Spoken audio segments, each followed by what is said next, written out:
This weekend was a big weekend for me. Life-changing, actually. After deep consideration in prayer, consultation with my family, and 9 months of grueling sacrifice, I became an uncle. It was so hard, but so worth it. Okay, so admittedly, my sister will probably argue that she did most of the work, but come on, who's to say?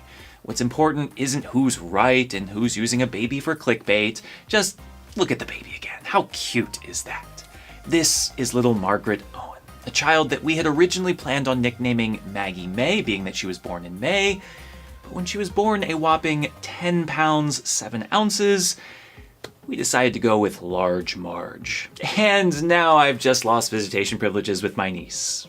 Worth it, I'll just see myself out. Unfortunately, I wasn't able to be with the family when she was born, but hope to see her next month. Really, I just can't wait to see what a blessing she is for the whole family, particularly my sister and her husband. Being a parent is an incredible gift, and I can't even imagine the joy they must be feeling right now. They have brought life into the world. That is nothing short of extraordinary. At the same time, what they're undertaking is nothing short of terrifying as well. They have brought life into the world. Yikes. All of a sudden there is this helpless, chubby little thing that requires their attention and care around the clock. Food, sleep, burps, diapers, bath, all the things. Even more than that, though, is the simple fact that what's before them is a blank slate, an uncharted path. Over the next few days, months, and years, my sister and her husband will be faced with big questions about how to raise their child. What values will they emphasize? What rules will they enforce? What expectations will they place upon her? Many new parents are rightly cautious in raising their kids. Having had overbearing parents themselves or poor childhood memories, some want to let their children develop on their own, make their own decisions. Rather than determining what their kids will be, they want to give them the freedom to be their own person. Whether it be hobbies, politics, or even faith, many parents have decided to leave their children's worlds entirely open, not wanting to impose their own views, but wait until their children are old enough to decide for themselves. On the one hand, it's an admirable and humble approach. Being able to recognize that one's child is not an extension of oneself, given for the sole purpose of making parents proud, is important. How many kids I've known over the years who were forced into programs they hated. How many adults I see right now who simply want to relive their glory years through their children, pushing them to be just like they were. This is not exactly a great approach, and one can only wonder the amount of resentment that this develops over the years. If you want your kids to go crazy and rebel in college, I recommend giving them absolutely no freedom to be who they want to be as kids. On the other hand, though, some structure is good, isn't it? Some level of direction is necessary, is it not? I hear parents say it all the time that they don't want to have their kids baptized or enrolled in religious education because they don't want to impose their beliefs on their children, and I just don't get it. I get not wanting to be overbearing, but you do feed your kids before they can ask what they want, right? You do teach them a particular language, severely limiting their ability to be native speakers in other languages, right? Don't you teach them some general values such as sharing, patience, kindness, and hospitality? You pick their daycare, their school, what their bedtime will be, what is appropriate for them to watch on TV, their name. As admirable as it is to want to let one's children make decisions for themselves, the fact of the matter is that certain decisions, at least early on, have to be made for the child.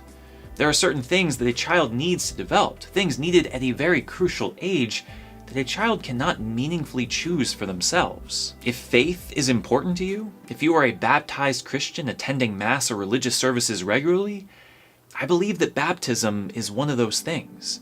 I believe religious education and regular worship attendance are things that you have to choose for them. You wouldn't wait until they were 10 to teach them about sharing, or let your 12-year-old decide to no longer eat her vegetables because all she wants to eat for dinner is chocolate. So why would you wait until your child was 10 to be baptized, or let them decide to stop going to church at 12? Again, I get the fear of being seen as overbearing and the desire not to impose onto your kids. And taken to the extreme, these are legitimate concerns. But on some level, This just comes with the territory, doesn't it? Part of being a parent is making decisions on behalf of your kids in the best interest of your kids, even if they don't want it themselves. No kid wants to eat their vegetables, but I'm guessing they'll eventually be thankful that their parents made them do so when they grow up to be healthy adults. I think it's the same with faith. If you believe that baptism wipes away original sin and incorporates into the body of Christ, if you believe that the Eucharist is the source and summit of our lives, spiritually nourishing and guiding the faithful through a challenging world, how can you deprive your children of that? It's a question that might come off a bit more accusatory than I want, but it's an important question that parents need to ask themselves. Do you believe that this is a real thing, something that has an actual effect on someone, or not? Do you believe that God is real, capable of interceding through the material world, or not? Because if you do, then it shouldn't matter that your children haven't chosen it for themselves, or that your preteen doesn't want to go to church on Sunday, any more than it should matter that they don't want to eat their vegetables or go to school. As a parent, as adults, we set our kids up with all the things they need to succeed, not because they want them or know their benefits, but because we do. At some point, they will hopefully become rational, free-thinking adults capable of determining their own place in the world. At that point, if they want to leave the church, if they want to believe that baptism is nothing more than a silly ritual, that Eucharist is nothing more than storytelling, that's up to them. They will be free to leave the home that you have given them and find their own place. Since it doesn't mean anything for them anyway, the worst that you will have done is poured water on their heads and given them stale bread. But you will have at least given them a home to leave. You will have given them a starting point. It's kind of funny, kind of sad to think about, but I heard a priest say recently that kids these days don't even have the opportunity to run away from home anymore because they've never been given a home to start with. They were born into a wasteland of nothing matters more than anything else, of we don't care about anything enough to pass it on to you, of do whatever you want. The problem that I have with the we're gonna wait until they're old enough to decide approach isn't just that it deprives children of the grace of the sacraments and the foundation of a church community, it's that it deprives them of a worldview. To say that we're going to wait on religion until they're older isn't just delaying the question of what ultimately matters, it's answering it in the worst way. Nothing matters. The problem that I have with this approach isn't just that it will ultimately lead to fewer religious people, it's that it will lead to fewer convicted people, fewer passionate people, fewer grounded, truth-seeking people. In many ways, this video is particular to my belief in the Christian triune God, but it's a message that I would give to all parents of all faiths, even atheists. Give your kids a home to start with. Give them a worldview through which to experience life as children, a frame of reference to ground them along the way. They may end up running away from that home and choose their own home, fine, but they will have at least grown up in a world in which things matter, knowing that there are things in this world worth believing in. Kids are sponges. They are constantly watching and learning and sucking everything around them in.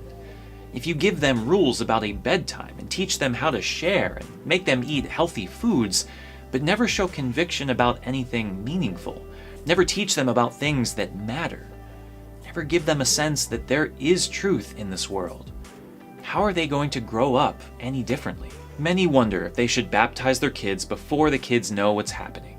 They want to know if they should raise them in the faith before they can choose for themselves.